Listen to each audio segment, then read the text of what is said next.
Good evening, Dr. Zakir Naik.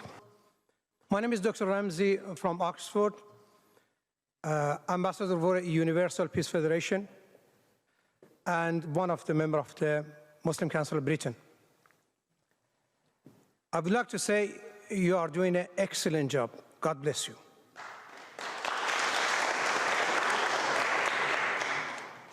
Now my question,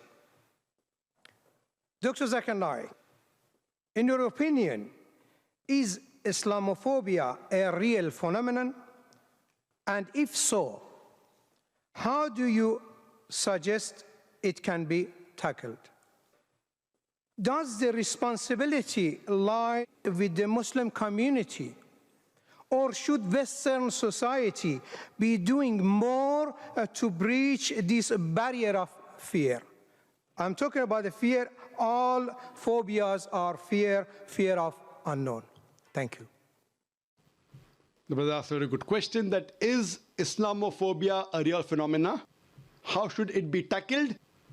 Is it the responsibility of the Muslim community to do it? Yes, there is Islamophobia, especially in this 21st century.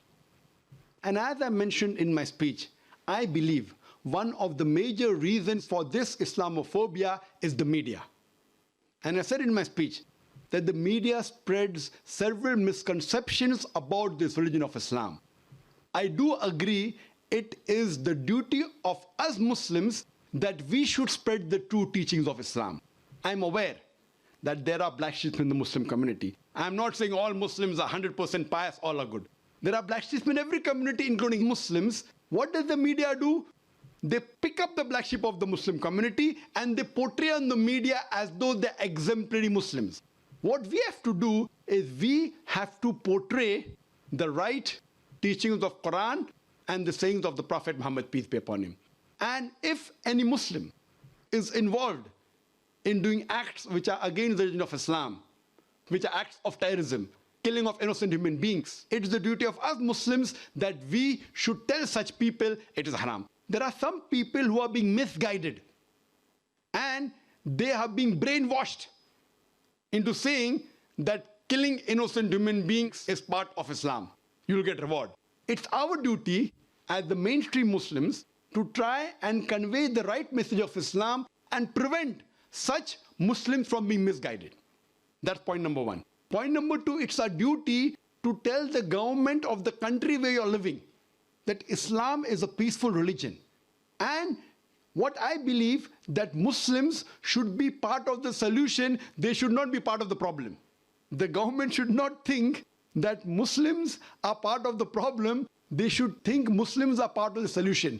And that's the advice I even give to the police of India and the police of Bombay, and I interact with the police force very often. And I tell them that you should take the Muslims in confidence.